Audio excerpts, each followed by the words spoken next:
മറ്റൊരു ദാരുണ വാർത്തയിലേക്കാണ്. ബേക്കറി പലഹാരത്തിലെ കപ്പലണ്ടി തൊണ്ടയിൽ കുടുങ്ങി 3 വയസ്സുകാരന് ദാരുണാന്ത്യം. മലപ്പുറം കുന്നുംപുറം സ്വദേശി വെള്ളക്കടൻ മുനീർ ഫസീന ദമ്പതികളുടെ മകൻ മുഹമ്മദ് റിസാനാണ് മരിച്ചത്. അരുൺ അമൃതനാഥാണ് വിവരങ്ങളുമായി ചേരുന്നത്. അരുൺ, വേദനിപ്പിക്കുന്ന വിവരമാണ്. എന്താണ് സംഭവിച്ചത്?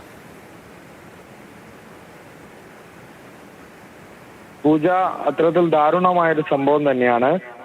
തിങ്കളാഴ്ച രാവിലെയാണ് ഈ സംഭവം നടക്കുന്നത്. മലപ്പുറം കുന്നുംപുറം സ്വദേശിയായ മുനീറിന്റെ മകൻ മുഹമ്മദ് റിസാനാണ് മരിക്കുന്നത്. അതായത് രാവിലത്തെ ഭക്ഷണം നൽകിയതിനു ശേഷം കുട്ടിക്ക് പലഹാരം കഴിക്കാൻ കൊടുത്തിരുന്നു. അതിനിടയിലാണ് ഇതിലെ കടല ഇങ്ങനെ തൊണ്ടയിൽ കുടുങ്ങുന്നത്. അപ്പോൾ തന്നെ ഇത്തരത്തിൽ കുട്ടി അസ്വസ്ഥത പ്രകടിപ്പിച്ചത് വീട്ടുകാർ കണ്ടിരുന്നു. ആ സമയം തന്നെ ആശുപത്രിയിൽ എത്തിച്ചെങ്കിലും പക്ഷേ ജീവൻ രക്ഷിക്കാനായില്ല എന്നുള്ളതാണ് ദാരുണമായ ഒരു സംഭവം തന്നെയാണ്. വെള്ളക്കാടൻ മുനീർ ഫർസീന ദമ്പതികളുടെ മകനായ മുഹമ്മദ് റിസാനാണ് മരിച്ചത്. പൂജ. ശരി, അരുൺ അമൃതനാഥാണ് വിവരങ്ങൾ നൽകിയത്. മിക്സ്ചറിലെ കപ്പലണ്ടി തൊണ്ടയിൽ കുടുങ്ങിയാണ് കുഞ്ഞിന് ദാരുണാന്ത്യം.